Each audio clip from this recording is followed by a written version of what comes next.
Our next speaker and sponsor is Jose Feliciano, chairman of the Feliciano Financial Group out of Texas, a major division of Hartford. He's presented as a speaker, panelist, and editor at various industry programs and is a regular contributor on financial matters to CBS, ABC, NBC, CNN, and Fox. He's the author of 4 books, including the Amazon #1 bestseller, The 2-Hour House, and his newest, Passion for Possibility, hit stores last month. Let's give a roaring round of applause for Jose Feliciano.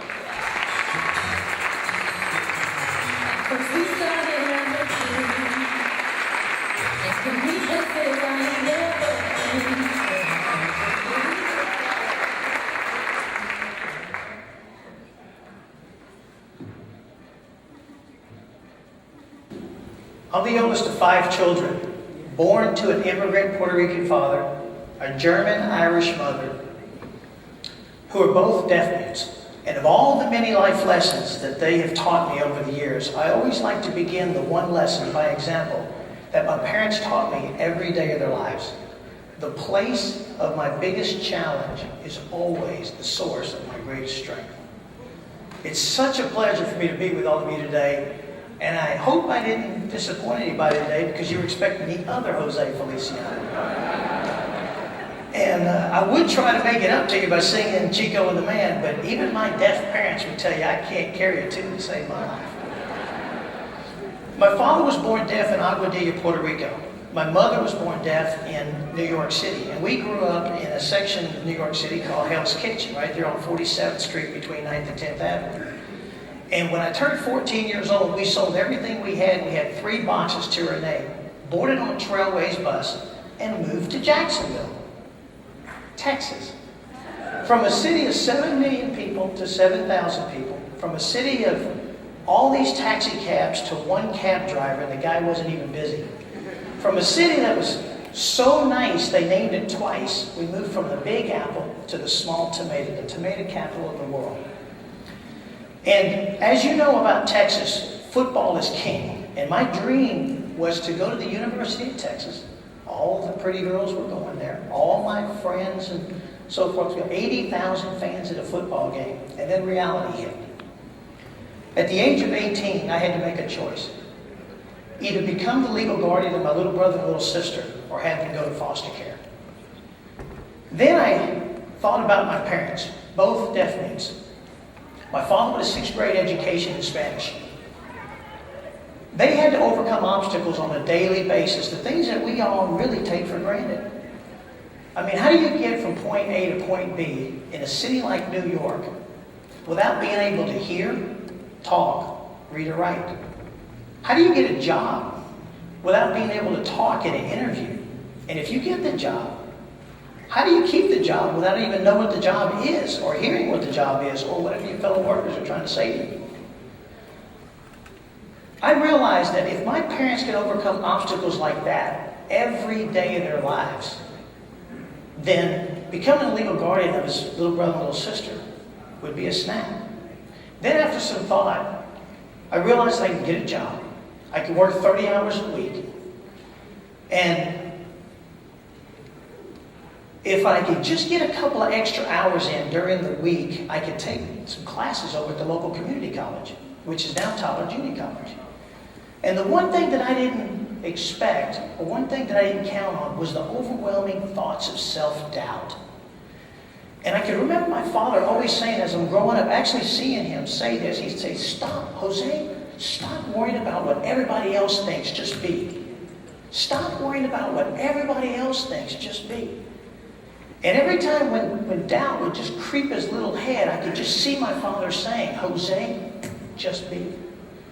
So I took just be through the life's challenges. And be evolved into be, do, have. Be the person you want to be. Do the things you need to do. You'll have the things you want to have. But be was always on the top of my list. It kept my priorities straight. It kept me centered. If you can't be with it and feel it, you can't even begin to undertake the journey. And when you can see things done and your objectives are clear, you're not swayed by the detours or the hiccups in the road along the process, because you can stay the course because you know where you're going.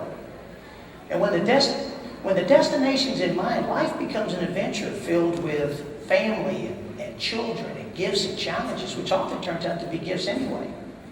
But if you would have said Jose Feliciano from New York City with 2 deaf parents and a beat-up Chevy Impala would have looked out to the future logically, I'd have said, no way, Jose. But just be that evolved into be, do, have allowed me to dream and put those doubts behind me. Because I want to share a secret with you.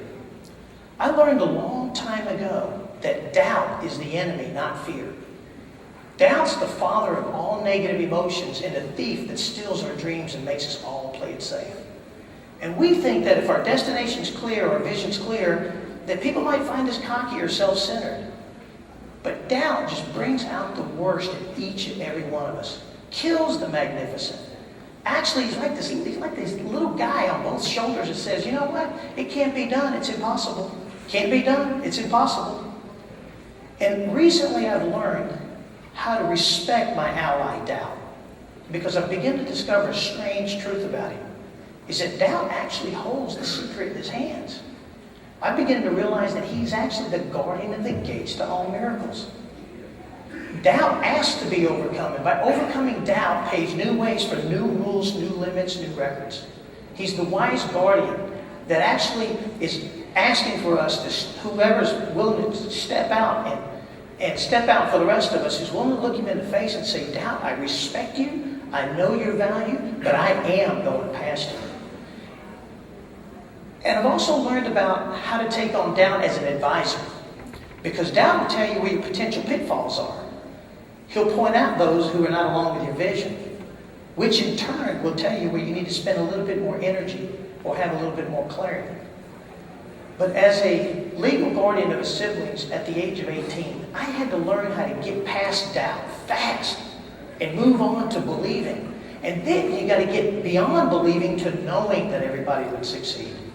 If I hadn't even thought about the challenges, I'd have been overwhelmed. And as we built Feliciano Financial Group, Do came along to play alongside B. We had to do our homework, work in and on our business every day, always doing with the end in mind. And if you think just be is easy, let me share something with you. To just be, we must begin to believe in ourselves. And when you really look at your true potential, and look at what you're doing every day, actually fulfilling your potential, being takes on a whole new meaning. It's a lesson in humility, or it's a kick in the pants as far as being the best version of yourself goes. So it was many years ago when I first became aware of Think and Grow Rich and Napoleon Hill. And his words that he said the most powerful instrument that we have in our hand is the power of our mind. And those words, as much as any, had a huge impact on my life, which has today come full circle here, right here on this weekend in Anaheim.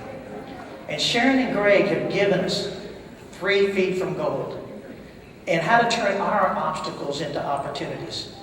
Some of the same great life lessons that I wrote about in Passion for Possibility and learned by watching my parents overcoming their obstacles. I want to thank you for welcoming me so warmly this weekend and leave you with the words that my father gave me so many years ago. The place of my biggest challenge is always the source of my greatest strength. Just be thank you.